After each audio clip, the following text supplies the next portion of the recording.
I've been sent this video more times than I can count, and while I was a senior front-end engineer at one point, I consider myself a full-stack developer, so I'm really interested to see what the modern take on what a front-end developer actually looks like nowadays. So I guess we're gonna watch the video. So the reality for most of us in front-end development is that we're not blue-haired bootcamp grads. Which, by the way, I have no idea where this stereotype came from. I know, like, back in the early days, a front-end developer was seen as, like, some guy that didn't really code. They just did HTML, CSS, and didn't know real programming. But I feel like that's been debunked for quite some time now, especially since React is, like, one of the most popular libraries, like, ever in the coding world. Sipping soy lattes in Silicon Valley. Now, it doesn't matter if you work at Google or the government. Pain is everywhere. At some point in your career, you're going to be told, it's just a button. Why is it taking so long? It might be your manager, but most commonly it's the back-end engineer with more keyboards than friends. The same engineer that'll make an API, designed like a Starfield NPC, that returns JSON in doctor's handwriting.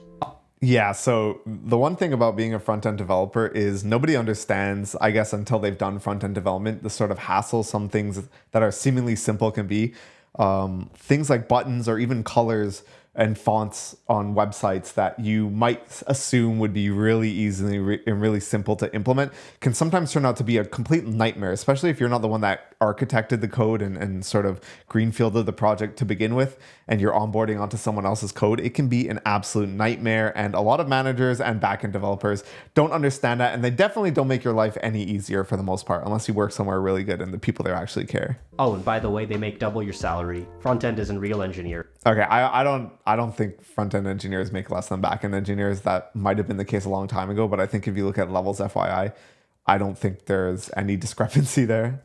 And he uses Arch, by the way. Being a front-end developer is kind of like being a bumhole. You're squeezed between product, UX, and backend. Get all of the blame and none of the credit. Now, in terms of actual work, despite JavaScript libraries surpassing the population of India, most of us are still working with React and TypeScript. At its core, the primary work of any front-end developer is smuggling data from front-end to back-end and building UI components to send the data or show the data.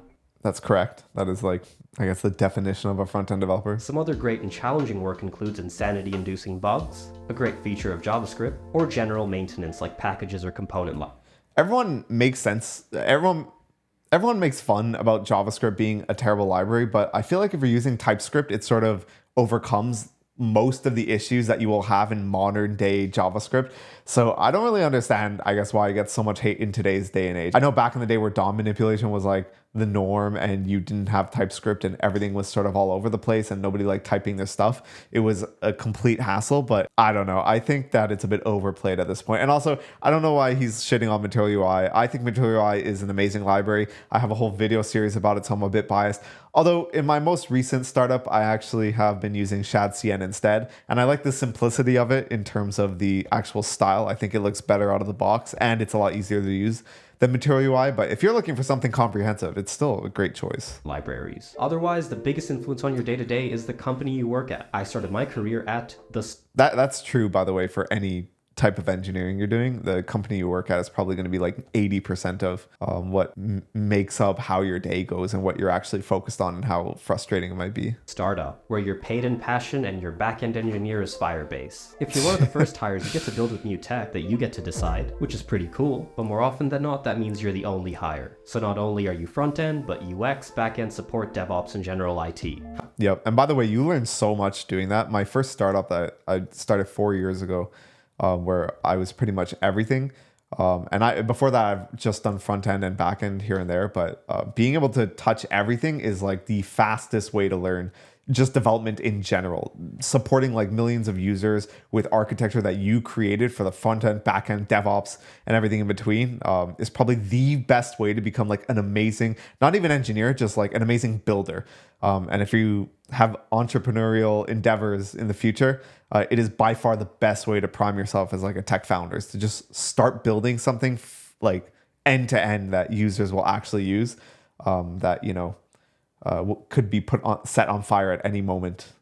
And you'll have to deal with it. However, that's the lucky scenario. In most cases, you're maintaining something an unpaid intern built years ago. At least these are the scenarios where you might get paid. There's always that one Steve Jobs clone from college who'll ask if you can build their startup for equity. If you're fed up with startups or got mediocre results at college, you're probably working at the corporate, where souls are crushed, beer bellies are made, and heads go bald, where your New York dreams fade away into a suburban middle-class home in Idaho, Brazil, or India. These companies are usually some flavor of soul-sucking consulting, banking, or Walmart. You'd think with more money you'd be using the latest and greatest tech, but if by latest and greatest you mean jQuery 1.24, forget Fetch, you're gonna be raw dogging some Ajax here like it's 2012, if you're not working with PHP. But that's not even the best part about being a front-end developer here. You want to change a variable name? You're gonna need a Jira ticket for that. You want to take a dump? You're gonna need a Jira ticket. This has, by the way, everything he's saying here has nothing to do with just purely front-end development. Like, no matter where you go, if it's an antiquated company, like some of these like corporate, more corporate places like IBM or like Amazon and stuff like that, you're going to be working with completely outdated tech and probably proprietary tech that you are never going to be able to transfer over to any company you work at afterwards. I know people that have worked at IBM, Microsoft, and Amazon, and all of them, after leaving their job, just went into front-end development so they could do something standardized like React, no matter what company they were at. And also the corporate bureaucracy is just insane as well. No matter where you go, like it is not unheard of like something taking a month to pretty much do because you have to get a whole bunch of approvals and a bunch of people are arguing about how long it'll take, when in reality it was like a variable name change or changing the color on something. It's just insane the amount of middle management at a lot of these companies, and then they wonder why they're so slow and they're spending so much money on useless things. For that, you want to add a comment? That's okay, just add, lol, just kidding. You're gonna need a Jira ticket for that. 9,000 layers of paperwork, 80 levels of management to install a library, comply with ISO D's nut security policy. These companies still manage to get hacked by a 14-year-old in Russia. I mean, at least you're not the only engineer that's gonna take the blame. You're surrounded by a great crew of 50-somethings, with as much enthusiasm for engineering as a wet paper bag. You see, at mega corporations, software engineering is IT, and IT is a cost center. Now, if you did better in college and graduated a virgin, you're probably working at Fang or Manga Soup. I don't know what it's called anymore, I'm not gonna lie. You did it, buddy. Your mom can finally brag. Oh, Bhabiji, my beta got into Google. I mean, I can't really slander big tech. You get instant YouTube clout. The day in the life videos look... Those day in the life videos are so outdone, especially now where a bunch of people are actually getting laid off and Fang is sort of like hanging its head in shame. A lot of these, if you look at like any TikTok video where somebody's talking about tech layoffs, a lot of the comments are going to be like, oh, where's the day in the life videos now? And stuff like that, which is also always why I never did one. And I also think the clout you get from working in tech in Silicon Valley now is a lot less than it was before, despite the fact that there are more people trying to get into tech, if that makes any sense. When I started making like coding content like 4, 5, 6 years ago, I worked at like a Silicon Valley company, and I guess I never like flaunted it that much. But for example, Tech Lead had Google on his YouTube channel and it got him millions and millions of views. But nowadays you see so many people. I mean, there's just so many engineers at these companies now and more content creators than ever. So it just doesn't have the same ring to it anymore. Look good. Great engineering, I guess. Look, I never worked at big tech. I can't tell you the reality. From what I've seen, it's either getting paid to do nothing, quitting to become an influencer, or getting laid off. We really do be pawns in a game of billionaire ego chess. But hey, are you tired of working at terrible startups? All right, the rest of the video is an ad. Yeah, it was a pretty funny video. I mean, a lot of it's relatable. He pretty much just talks about the overarching idea of what software has become, which is just either you're at a Silicon Valley company, which nowadays are having massive layoffs, so they're not that great to begin with anyways.